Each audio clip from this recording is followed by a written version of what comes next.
Okay, so I'm happy to welcome you all here to our next IEAI speaker series. And for today, we have with us Christopher Cowton, who is Emeritus Professor of Accounting, has been Professor of Accounting at the University of Huddersfield and Dean of the Business School there for many years before retiring from there and working for a number of years with the Institute of Business Ethics in London, where I also had the pleasure to speak some years ago. Yes. He has widely published, as I just learned, in a lot of fields, ranging from philosophy and theology. Is that correct? Tiny bit, yeah. To production engineering, and of course all sorts of management and accounting in between, tied to ethics often. He has been editor of one of the main business ethics journals for a long time, and he's also a fellow of the Academy of Social Sciences. Today he's going to talk about AI ethics at work, reflections on designing training for accountants. And Chris, I'm very happy to have you here, and you have the floor. Please. Thank you. It's my pleasure to be here, and thank you, Christoph, for the introduction and also for inviting me, and thank you to all of you coming here today. Hopefully you won't overheat. I'm keeping my jacket on so far. If I turn into a little blob of something on the floor, someone please come along and take my jacket off. In case you're wondering where Huddersfield is, it's in the north of England, a textile, former industrial city, still produces some of the finest woolen cloth in the world. On very ancient machinery, because it's the only machinery that can do it. I also taught at the University of Oxford for 10 years before that, and a couple of universities in Wales as well. So some of you at least will know the city that I live in now, which I have done for many years, for a good few years, which is London, where I have a lot of fun doing academic things, business things, and being a bit of a tourist as well in my retirement. So, as Christoph said, I'm going to be talking about some work I've been doing trying to develop an AI module for accountants. I don't know which bit of that excites you. Maybe it's the accountants bit, maybe the AI bit. I don't know. You can treat this, though, as a case study. And as we always say with case studies in management, it's here to demonstrate neither good nor bad practice. So you can make your own judgment on whether what I've been doing was good, or seems to be good, or actually could have been a lot better. But hopefully in coming to that judgment, you will improve your own thinking, and I will have done something of value. So, off we go. So, section 0, introduction. So there was a blurb advertising this, and so I thought it would be as well to acknowledge that I'd promised you certain things. And I just want to highlight some of the terms. As I said, this is my experience of writing an online learning module. So it's not meant to be a highly original analysis of AI or AI ethics. Other people have far greater expertise on that than I do. And I was trying to provide ethical insights and understanding for accountants, professional accountants, whose knowledge of ethics you might think is fairly limited, but also whose knowledge and experience of AI might be limited. Indeed, when I wrote this, I found that accountants knew a lot less about AI than I expected. But then I wrote it about 3 years ago. So maybe things have changed a bit, but I think sometimes if we go by public debate and talking to big businesses all the time, we overestimate quite how penetrative certain aspects of AI are. So if we think about accounting firms, we all are used to the Big Four. I've worked with the Big Four. Actually, they've used some of this material. There's a whole lot of other firms, and there's lots of tiny accounting firms. What's going on there? They don't have the resources to do what some of the Big Four do. So we can misread the transformation. That word's been knocking around for at least three years. We can misread the transformation of business and the professions, I think. So that's just a caveat. So I'm writing this for lots of people, some of whom might work for the Big Four, some of whom work for little firms, and some of whom work in business. So one of the things about the UK is there are a lot of accountants, but they don't necessarily work in accounting firms. So roles that might be traditionally in Germany, I think about some research I did 30 odd years ago on investment appraisal in flexible manufacturing systems. I came to Germany to interview a firm, and it was the controller who was responsible for that, and that person was an engineer, wasn't an accountant. In the UK, it would typically be an accountant. So they do a big variety of roles, which is part of the design challenge. And I'll offer, and I say offer, I'll try not to force upon you some conclusions, suggestions, questions about how we promote ethical AI as it becomes increasingly embedded in accounting and other professional fields. So I'm particularly interested in professional fields. There'll be stuff for businesses generally, but I think professions, I would just state here, one of my views on business ethics is we underuse the notion of professions and underconsider professions when it comes to thinking about business ethics as a field. That's just a sort of general position I have. So outline of what I'm going to do, context. I'm going to talk about where this module fits in. It doesn't fit into a course about technology and AI. It fits into a course about ethics. So this was a course that has been designed for accountants about ethics, and this is just one of the modules within that. I'm going to talk about how I went about preparing the AI ethics module and the challenges I had. I'm going to provide an overview of what I actually ended up putting in the module, and then there'll be some reflections, and there'll be time for questions and answers. We're small groups. I'm actually happy to take questions as we go along, particularly if it's questions of clarification. Obviously, if you then think there's a kind of a really blockbuster question you want to ask me, maybe save that up till the end and don't make me cry now. So wait till the end till you ask your devastating question, because who knows, I might actually allay your worries as I go along. Okay, so the context. So this body that I'm writing the module for is the Institute of Chartered Accountants in England and Wales. And for many years, it had an ethics component in its examinations for people seeking membership. And in fact, I had some influence on that many years ago in a small way.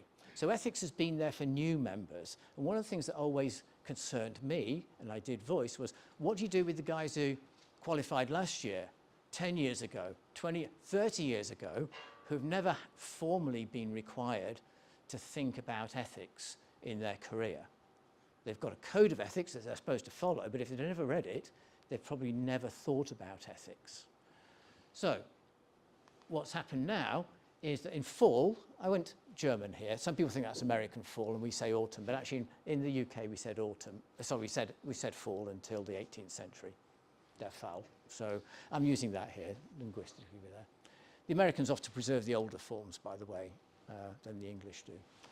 So I was asked to advise the Institute on how it might develop this ethics course for its 140,000 members. That's far more accountants than any country should ever want or deserve, surely. And we've got other professional bodies for their continuing professional development. So not for their exams, but for their continuing professional development, their CPD. And as I say, one of the challenges is they undertake a vast variety of roles in terms of seniority, but also in terms of breadth. Many of them no longer do accounting. They are quite, because it's often been used as a kind of a surrogate for an MBA, particularly before we taught many MBAs in the UK. Many of them are chief executives. That's a common path we would go. Finance director, chief executive. Why me? Okay. Well, the reason was that many years ago, I was asked to give what's called the PD Leak lecture at Chartered Accountants Hall in the City of London, not far from where I now live. And they wanted someone to speak on ethics. So my name came up and they asked me to do it. And the event seemed to go quite well. And then they asked me to join their Ethics Standards Committee, which I think was the first academic and first non-member, I'm not a member of this organisation, to be on the committee. And I ended up being on the committee for 10 years. I kept saying to successive chairmen, I kept saying, surely my term of office is finished. And they said, no, shut up, you're staying on. But eventually an administrator caught up and I got a letter saying, thank you, goodbye. But the guy who was about to become president of the Institute and other people remembered me, and despite that, asked me to provide them with some advice on what they might do in terms of developing an ethics course for chartered accountants. And I submitted an advisory report in December 2021, and they said, okay, can you do it for us, please? So you've recommended some stuff. Would you mind writing it? So I ended up writing some modules, and then where there was specialist topics like auditing as a specialist topic, or advice on tax or money laundering, the expert would draft some material with my guidance, and then I would edit it and so on. So we had a degree of consistency of style and content and kind of level and tie up with the other modules and things, so I could draw links between them. I mean, you might say, well, why did they decide to do this anyway, spend all this money? Well, when I say all this money, I got some money, but all this effort on doing an ethics course at last. Well, part of the answer is because of succession of scandals in accounting, as we keep getting, and the Financial Reporting Council was probably putting them under pressure, and all professions, although they are self-regulating, that's part of the definition of a profession, they all regulate themselves with one eye looking over their shoulder, trying to resist government intervention. So it's actually quite a smart mechanism for you to think about, particularly those of you who are interested in politics, is actually it can suit the state to have professions, because it's actually quite a cheap way of regulating. You can always blame someone if it goes wrong, but they can also respond quicker than you can. So it's quite a smart mechanism, and so you can look at the sociology of professions and sort of backtrack to politics if you want. So anyway, they were forced, encouraged. It was suggested that they might do some work on ethics with their members. And then when I wrote material, it would be taken by someone called an instructional designer who would turn it in. I wrote it in PowerPoint usually. PowerPoint slides, it's an easy way of organizing your thoughts. And then they would turn that into something that was attractive online, maybe animate some things, introduce illustrations, maybe make some suggestions, simplify the wording if I'd gone on a bit too long on something, as you can imagine I can do. So that would turn it into then the online learning. So the online course was launched in November 2023. And members must do at least 1 hour on ethics per year. So it's not asking a lot really, is it? And I was quite pleased about that at one level, because it meant that having written quite a lot of modules, they wouldn't do it all in 1 year. Although one person did and complained that it was too much to do, it was too repetitive. But you're only supposed to do one of them. You can do more, but they obviously didn't read the examination instructions properly, you know, and not that it was examined. And feedback, it's been amazingly positive. So I have seen scores, you know, 4 point something out of 5 and all that kind of stuff for the course. Anyway, 90% of respondents said that course content met or exceeded their expectations. I like to think that 97% exceeded, only 1% met, but I don't know the split between those two. And 86% have said they now feel more confident about ethics than before. Well, they feel more confident whether they are, but you know, at least it was positive. And actually, I was in a meeting with an international body that was coming to London to discuss some developments on ethics. And the ethics partner of one of the big 4 accounting firms was in the meeting, but remotely. And at no prompting from me, I don't actually know who I was, she said that they'd taken on this course and kind of created as part of their own learning platform, and the members had been really their staff had been really positive about it.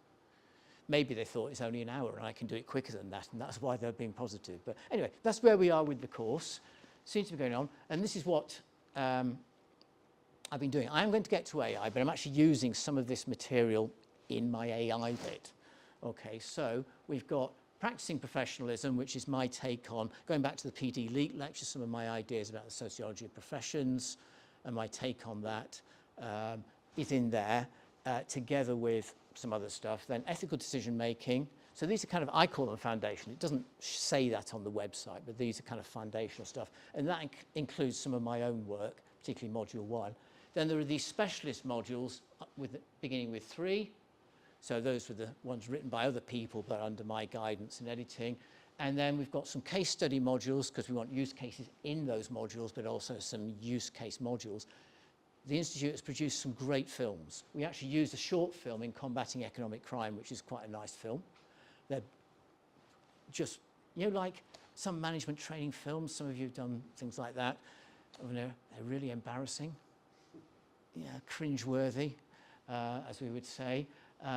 These are 2 films which we've got, which are, and there's another one come out recently, which the guy who writes them at the Institute he's a really talented scriptwriter for a guy who's just basically an accountant. And then he's got professional producers, some of the actors you see on the television, apparently. I certainly recognised one of them, and I don't watch much television.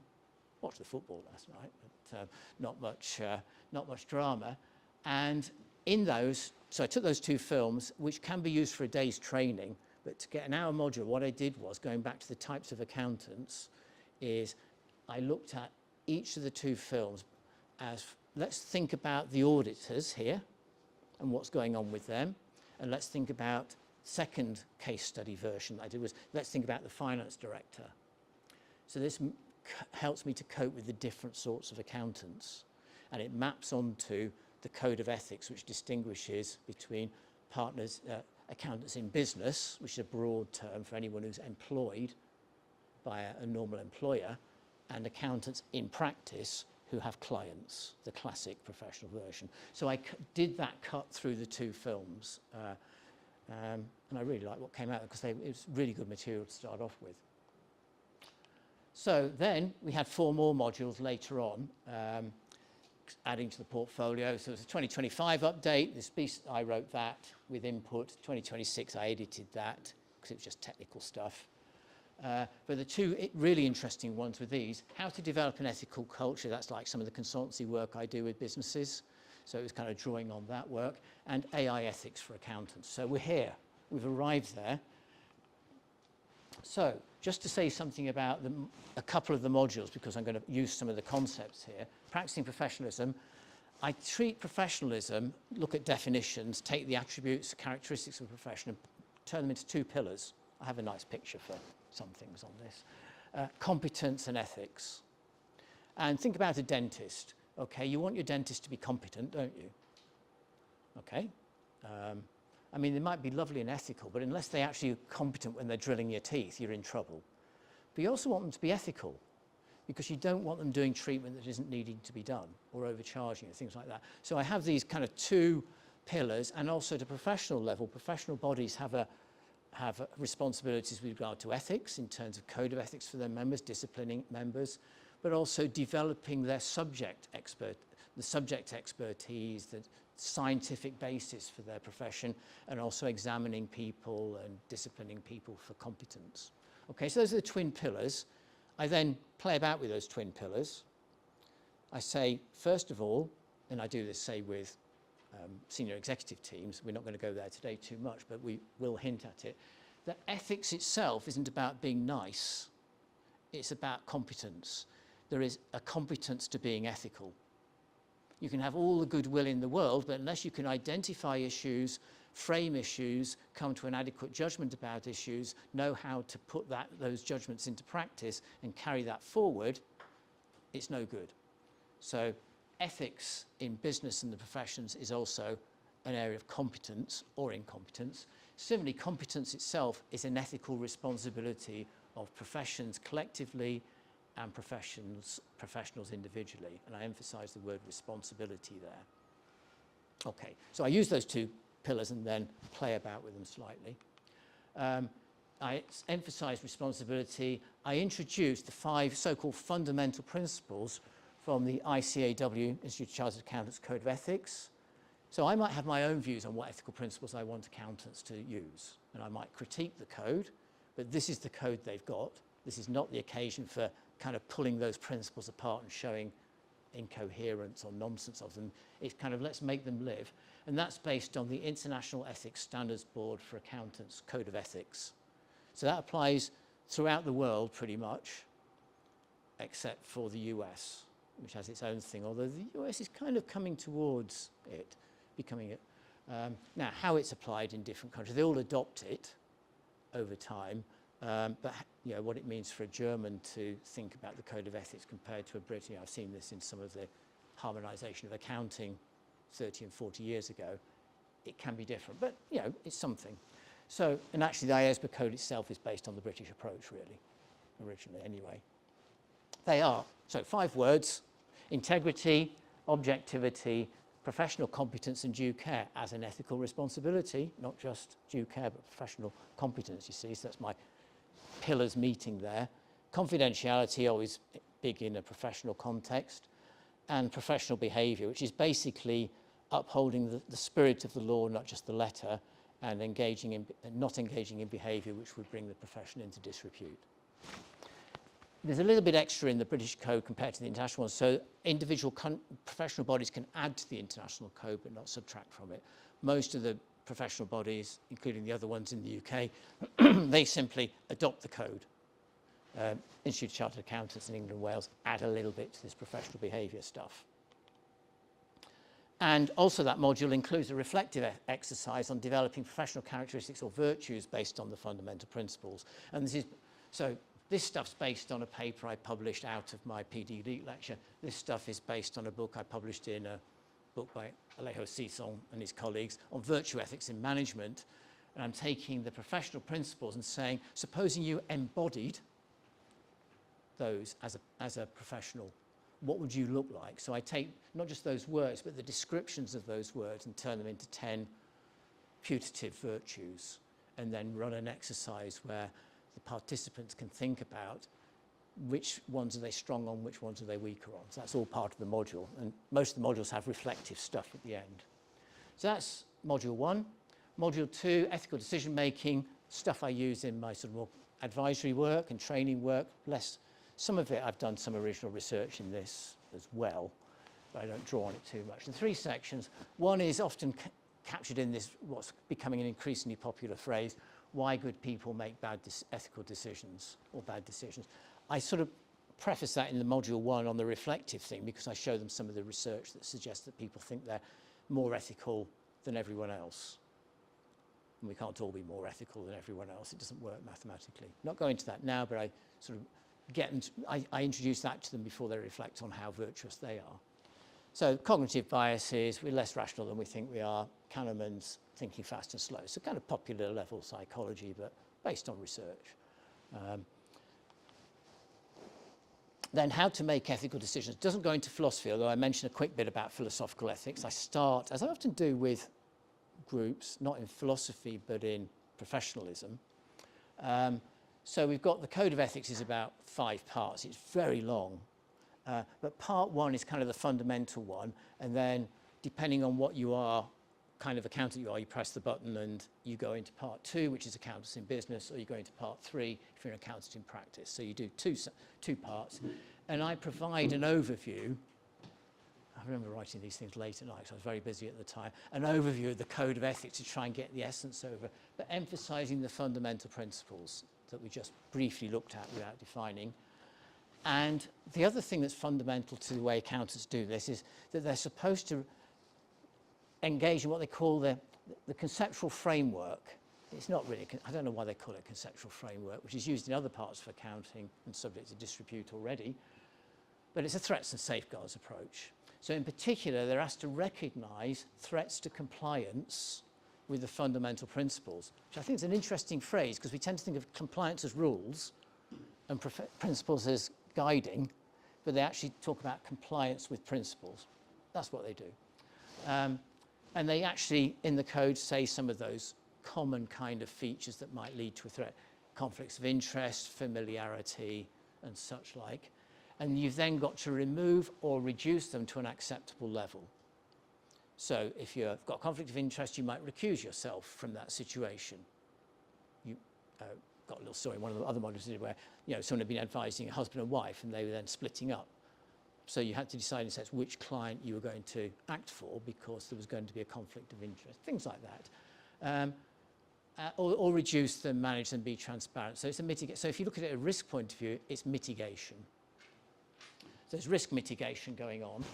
And then I include a reflective practice cycle taken from a Harvard Business Review article, but it's really just prepare for what you're going to do generally in your career, do it, think about what worked and what didn't. I mean, that's just classic reflective practice, but they dressed it up for an HBR article. And I introduced James Rest's model from psychology, which I've used in empirical work with PhD students, which takes the stage of recognition, judgment, intention, behavior, particularly for decision making. And I'll come back to that. The more academic stuff, and I often use this with managers, but the more academic stuff then looks at influences upon those personal characteristics, situational characteristics, and such like. Okay, so AI models. So that's kind of like what the context is, but I've also thrown some concepts at you, or frameworks at you, which I'm going to draw on. So the big challenge in 2 pictures, when they asked me to do the AI ethics module was, here's Peter Bruegel, the elder's picture, the blind leading the blind. So here am I, trying to help these accountants understand AI ethics, and we're heading into a mess. Danger there. So that was the first challenge, really. And why was that a challenge? Well, my most recent reading on AI had been in 1979 or 1980, Joseph Weizenbaum's book on the ELIZA, which some of you will know about, hopefully. His thoughts are still worth returning to, and the worries he had, actually, particularly about the anthropomorphism that was going on. His secretary suddenly getting into quite an intense relationship with a computer program and not wanting him to be in the room with her when she was sharing her heart. He saw how quickly the technology was trusted. So it's a really interesting early experiment. And he was a computer scientist. He wasn't worried about, he wasn't a behavioral scientist. But so that was when I'd last read something about AI, really. So that, I was a bit out of date. But they said, well, Chris, you know about the ethics, you know about the accounting, you know about the course and its philosophy. Can't you just learn something about AI? And we'll help you in a little way at the Institute. Because they had some people who are doing work on AI and some other things we set up. So that was why me. Other challenges, AI, as you might have noticed, is fast moving with vague boundaries. Particularly the jargon moves fast, but technically we move fast. I've been in quite a lot of meetings recently in London, various conversations I'm involved with. I say, and when people are going on about AI, I said, but ChatGPT only came out in November 2022. You know, kind of, it's less than 4 years, and you think how much has changed in that time. Yeah, we haven't reached perfection, not that we will. We haven't reached AGI, which personally I don't think we will, because the word intelligence is only in there for spurious reasons anyway, really. We won't talk about that now, but you know, just think it is so fast moving. And of course, part of the thing is the jargon moves faster. So I also read the weekly IBM Think newsletter, which some of you maybe read. And you think, what were they talking about 6 months ago? They haven't mentioned that for 6 months. So, but there's limited work on AI ethics for accountants. So I hadn't got a lot of material to draw on. And accountants themselves have limited knowledge of AI, but it is varied and it's changing. I'm trying to write a module for all these different sorts of accountants, some of whom knew a bit about AI, some of whom know nothing, some of whom know maybe more than I do. So it was a bit of a challenge. So I sought some help. So I read a few books, at least one from this institute. Material, and remember, I'm not doing this as an academic project, so I'm not going to spend all my life reading. I'm being paid to do this. Material on the internet, existing ICAW course on digital finance written by one of the big four, which actually was pretty useless, quite honestly, if they're now withdrawn. We had 4 round tables with professional accountants and AI experts. Professor Lutger kindly participated in that. So there'll be accountants around the table, big four, smaller firms, people who worked in business, and AI experts. And I wasn't seeking to become an AI expert, let alone produce AI experts. I just need to know enough, whatever that might be. So here's the overview of the module. And I eventually wrote some learning outcomes, because you're supposed to. On completion of this module, you will understand the key features, as defined by me, of AI and its application. And basically what I was trying to do was, thinking about lots of people not knowing about AI but having an interest in AI, I needed to teach them enough about AI in a 1 hour module where the focus had to be on the ethics. So they were not going to get a lot of AI.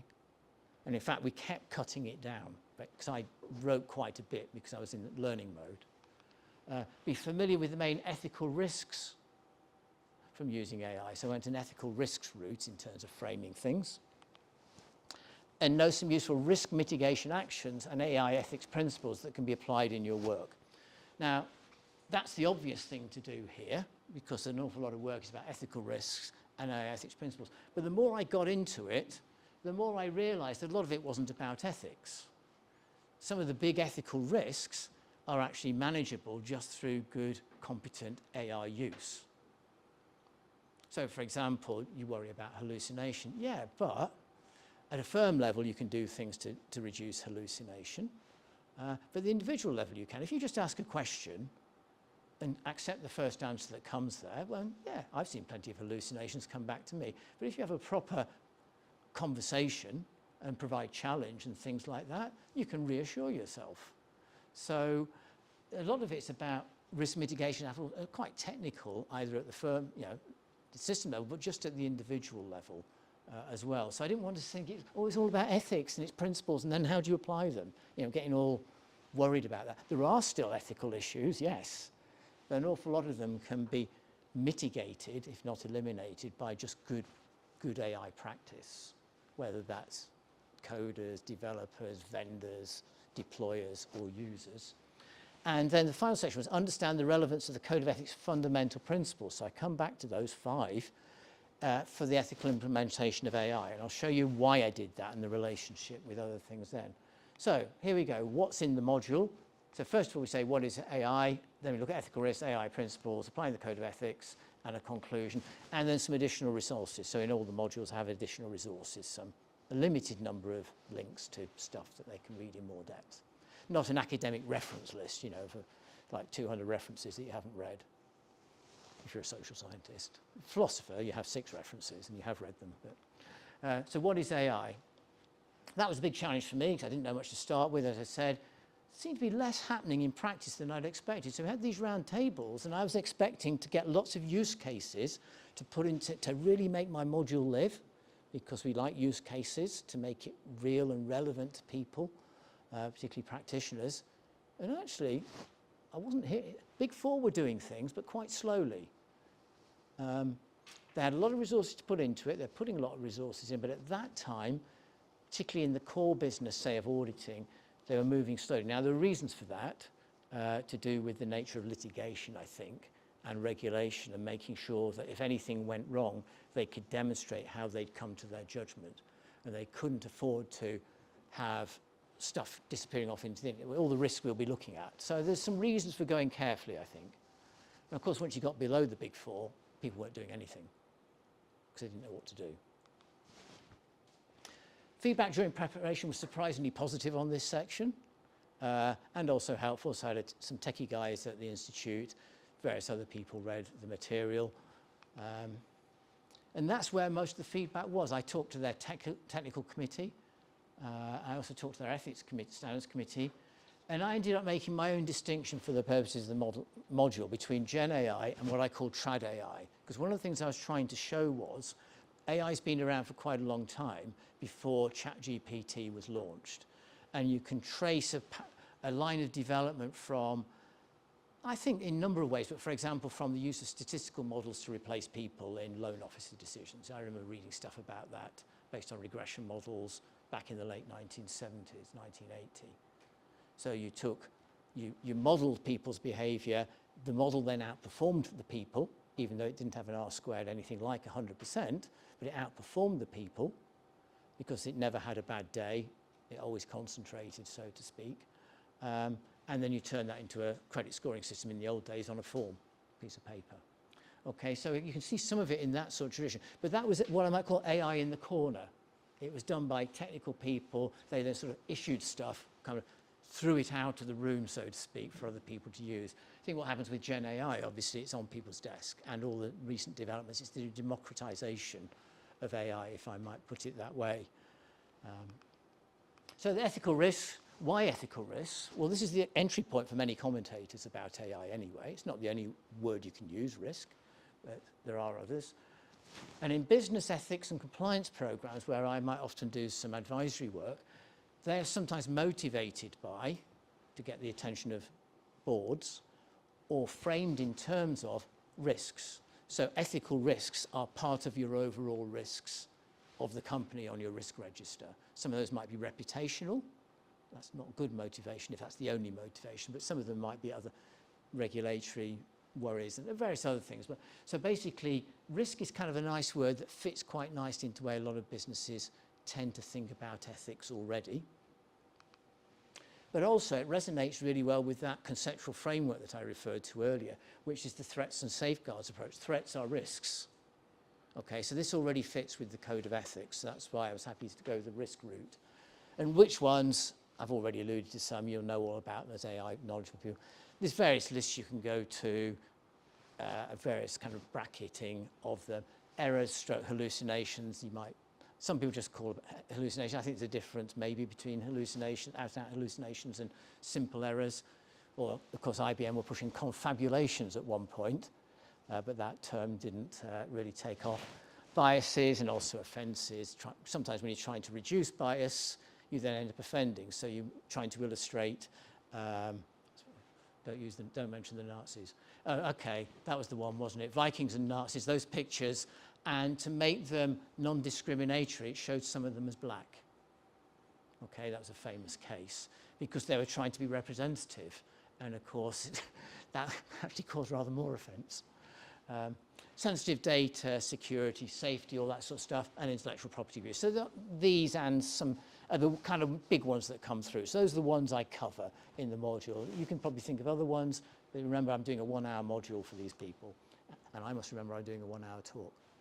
So AI ethical principles, I reviewed several lists. There's ones in some British kind of guidance, there's ones in, a lot of it comes from the OECD Observatory, actually, which I think does some decent work. Historically, it's done some useful things in this area. I think I got there's International Telecommunications Union stuff on good, or AI for good, I think. Various other things of responsible AI, some UNESCO stuff. So I kind of reviewed those kind of things. Obviously, you read your book, Christoph. And so I'm looking around. I'm just fishing for a few ideas, really. I'm not trying to critique the whole thing. But, you know, what would responsible AI take account of? Well, it might take account of things like fairness, privacy, safety. These are some of the things that you see coming through. Sometimes they're bracketed. So I've got transparency, explainability. Sometimes they're bracketed together. I mean, just as an aside, transparency I dislike as a concept academically. I would say that for starters. I think it's an unhelpful concept in many places where it's used, not least because it replaces rather more powerful concepts. But anyway, I'm living with it because it's something that people relate to, and you can get some traction with people when you say, and accountability. Someone wanted me to put restitution as a principle in there, but that's not around much. So I included it in my discussion of accountability to keep them happy at the Institute. So all these things I talk about in some depth. I explore them in detail, sometimes introducing the other terminology. So moving on, I conclude the section though by, as well as referring to governance, I talk about AI policies and the board's responsibilities. I talk about legislation. I mentioned the EU Act, which of course hasn't been enacted in the UK for a particular reason, but nevertheless is very relevant. And I looked at it, I was saying to Christoph this morning, I looked at it, and I thought, crikey, I might have used a ruder word, I don't know, but I would be scared to do anything in AI with that AI Act there. I thought it's a monster. That was my take on it. I know things might be rowing back on that now.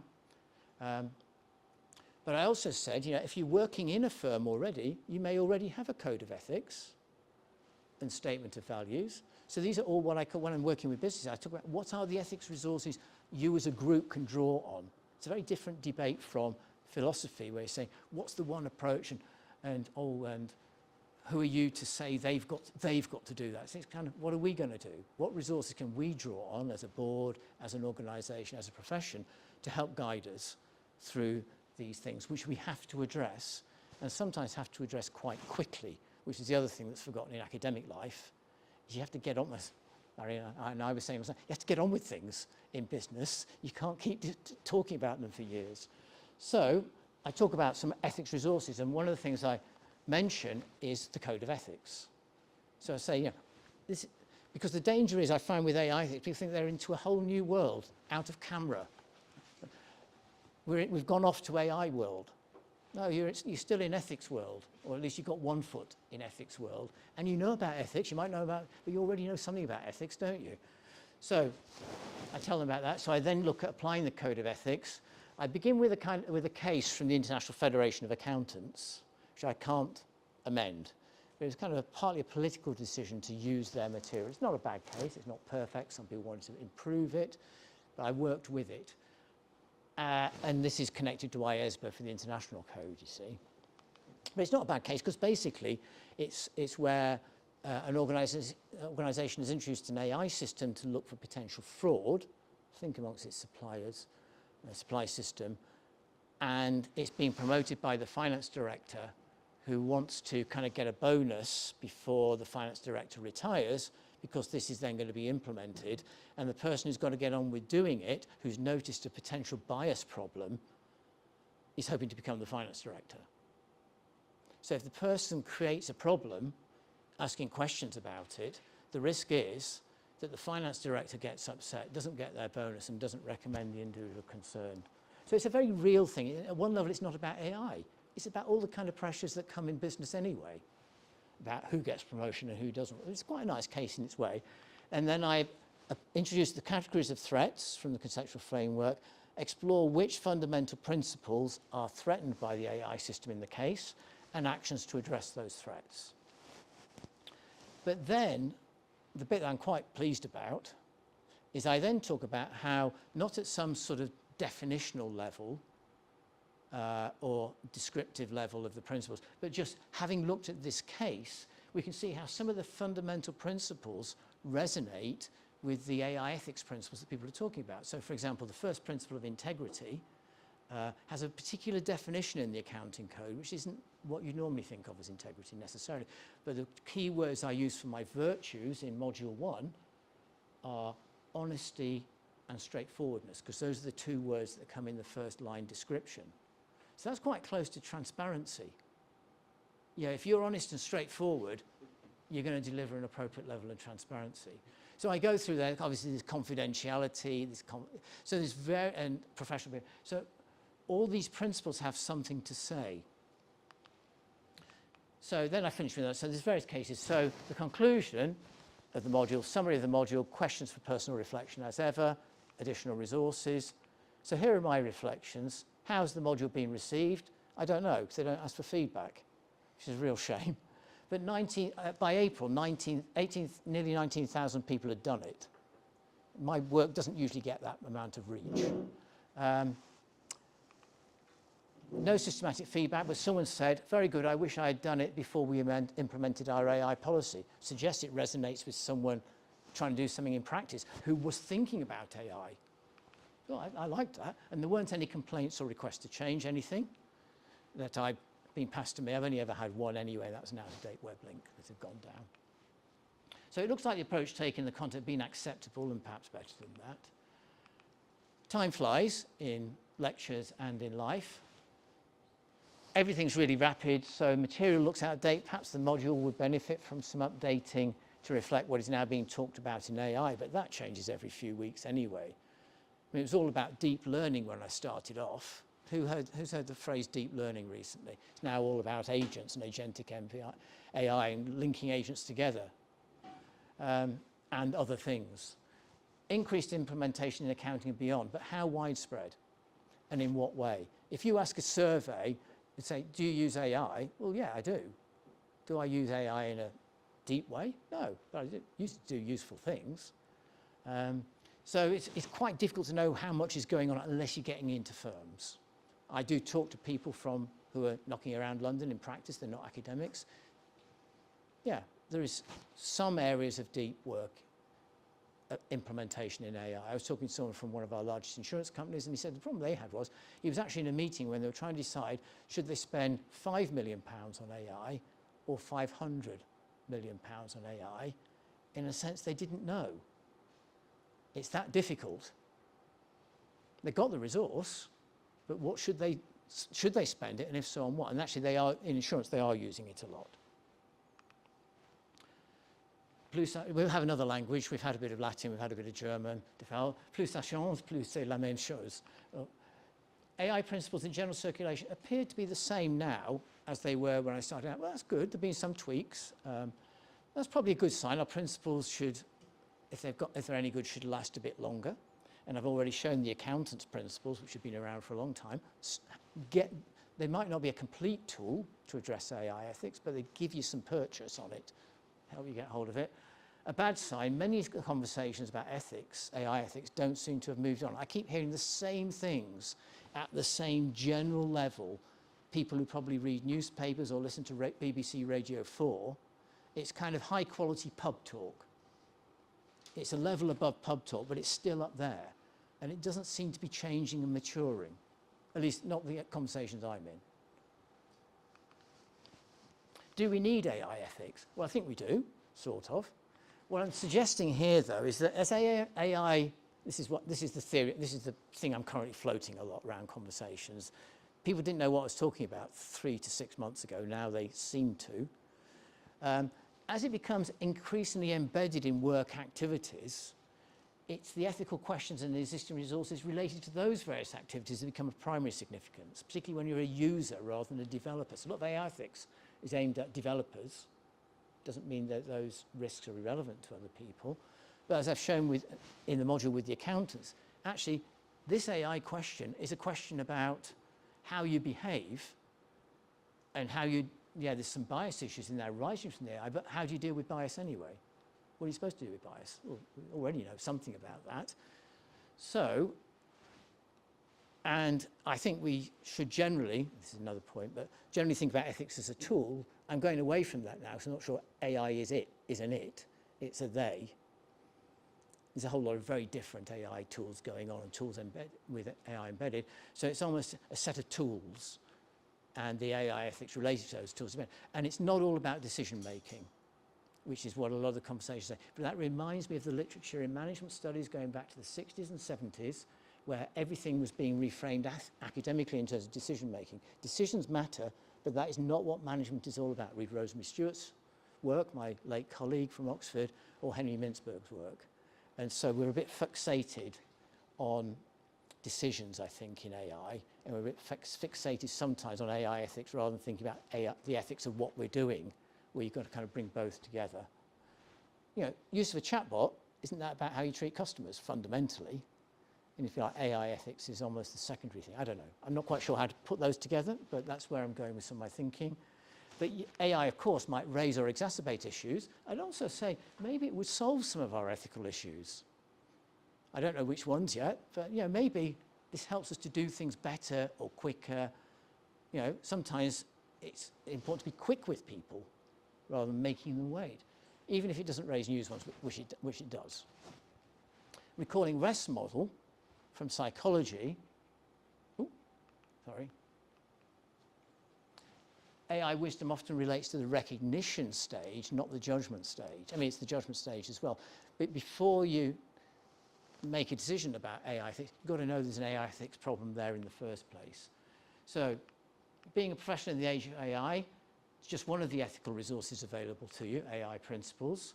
Thinking about REST model, I think when it comes to professionals, it's about seeing the risks and the threats in what they've always done, and then thinking through. And I think that's where the missing thing is. It's not recognizing. As we know, when things go wrong in business, it's often because no one realized there was an issue until too late.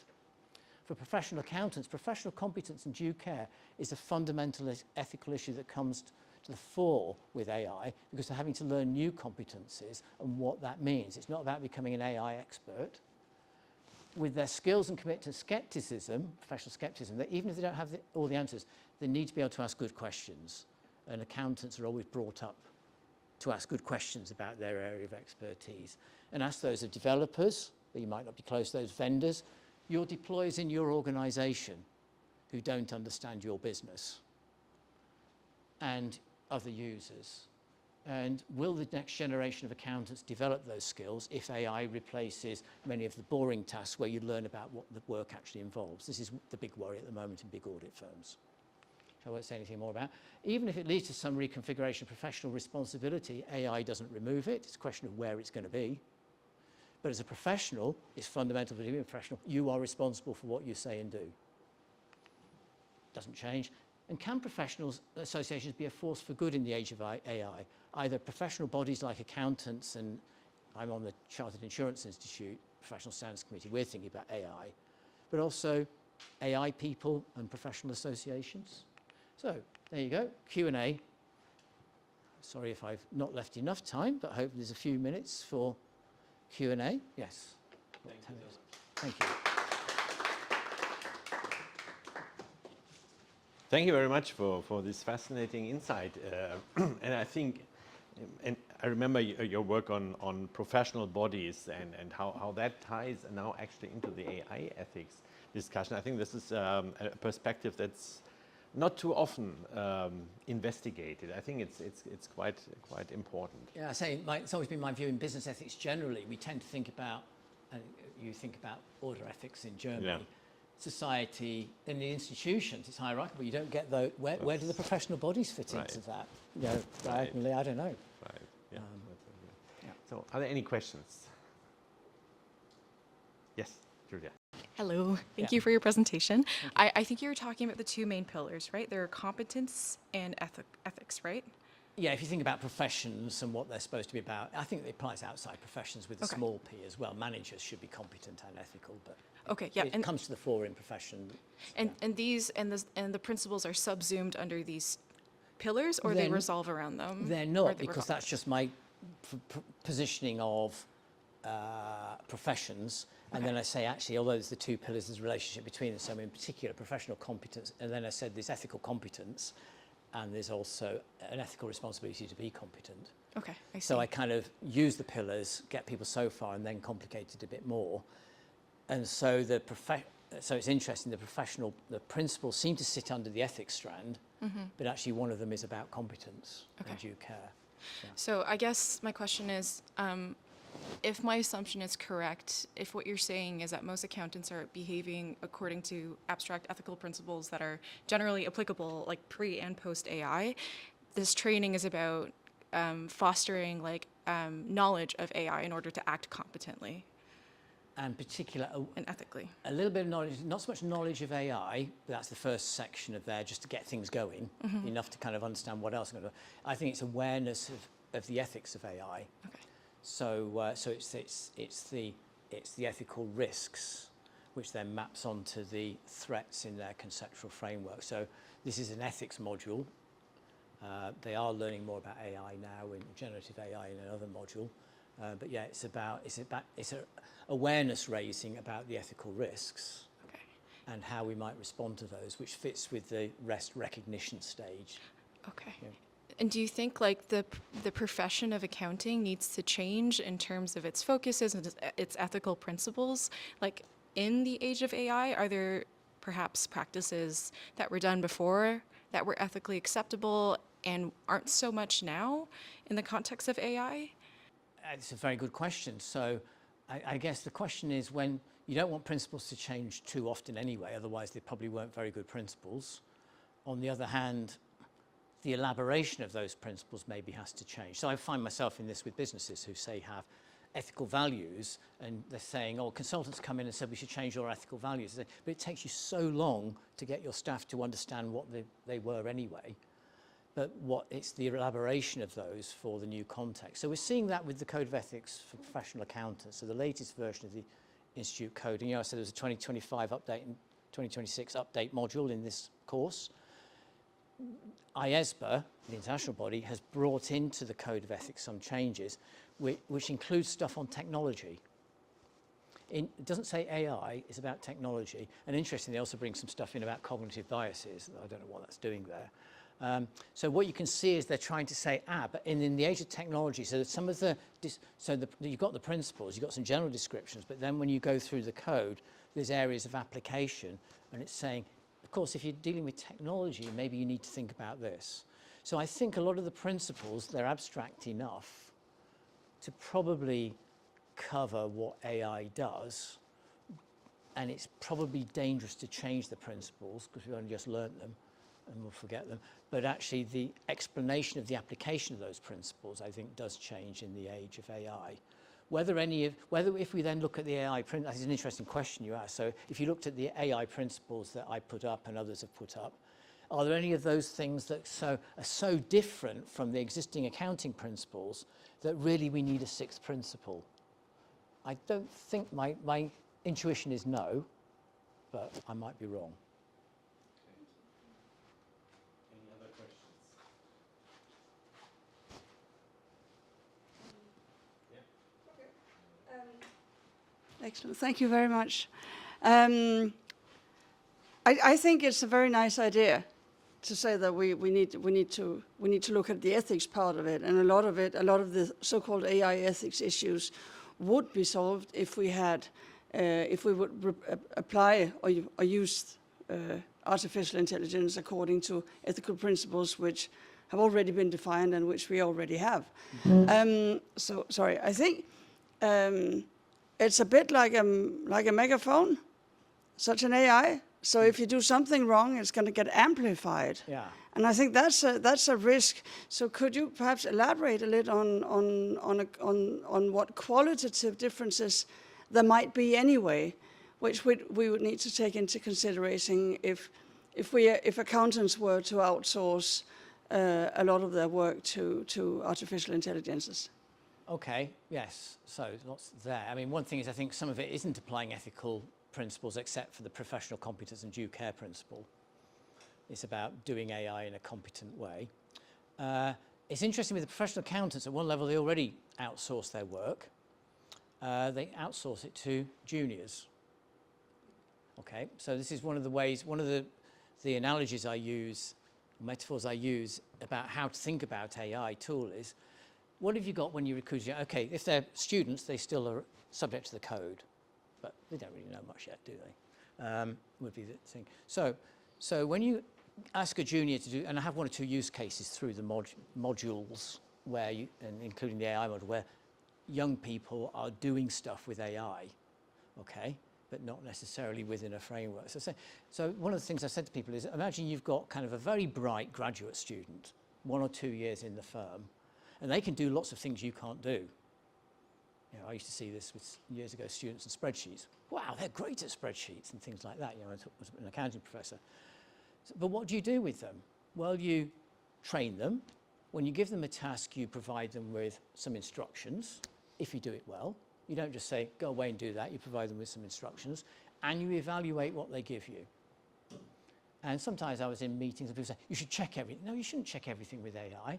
It's a risk management process. What really matters and where are the risks going to be, and where, you know, where's, you've got your professional wisdom. So you're dealing with, so in a sense, they're used to outsourcing to juniors, colleagues. You ask for advice from another colleague. So you're an auditor, but there's a tax question, so you ask the tax guys. Okay, you're all in the same firm. Do you always trust your colleagues to give you a good answer?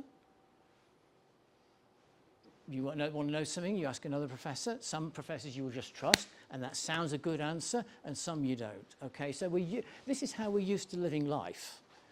But I do think that one of the problems is, with AI, is the danger is exacerbated by some of the AI tools that are very positive and nice to you and such like, is that we can get into the computer says yes or the computer says no mode. And that's not you've still got to exercise professional judgment. That might be in the moment, or it might be at a systems level about things. But we've been used to doing this in other areas of life within those. I think there's some interesting analogies with the process of automation in things like manufacturing, where the relationship between man and woman, but particularly man in the factory, and tools has changed. Tools to amplify the person, then a more equal relationship, but then in a sense, the person just looks after the tools. They're doing their own thing. And I do think there's some interesting parallels to be drawn there, but yeah.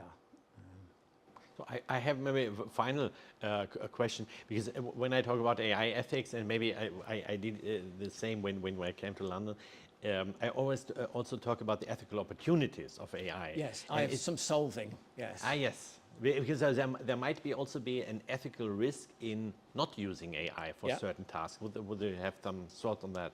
Well, I mean, I think there's at least a couple of different sorts. One is, for example, I was in a presentation by a guy who'd written some software for doing basic auditing stuff. And it was predicated on the basis that the juniors currently doing the work tended to be right about 80% of the time. And they soon got the AI to be at the same level. And after a while, they trained it up and it was getting to 90%. The trouble is when AI gets it wrong, going back to what somehow that's a bigger deal than when a person gets it done in terms of reputational things. Now, whether we'll grow out of that, I don't know. But, you know, I had a number of conversations with colleagues who, when they were talking about AI and their ethical worries, seemed to think they're comparing with people who are 100% perfect. It's a bit like, you know, democracy being the worst form of government except for all the others. Maybe AI is the worst way of doing it except for all the others. Yeah. So that's kind of things we're already doing. But will AI also, at another level, be able to solve problems that, in a sense, we can't address through our human systems? And some of that may be to do with amount of data and picking things up, although I don't hear as much worrying about statistics as I would like to hear in the AI field. Having appointed a finance professor many years ago who used artificial neural networks and said, but we don't really know why it gets to where it gets to, and where's the equivalent of R squared.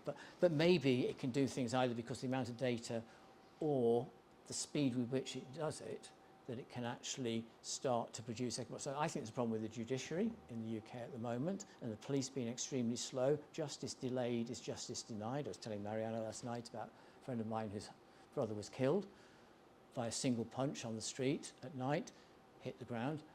But the whole system took so long to deal with it, and it's not fair.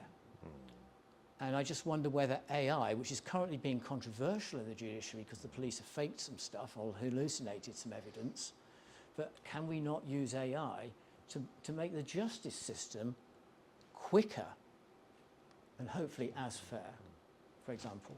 So I agree with you, I think, hence my reference to solving. So I obviously learned that from you, Christoph. Thank you so much, and thank you very much for your talk. Thank you very much.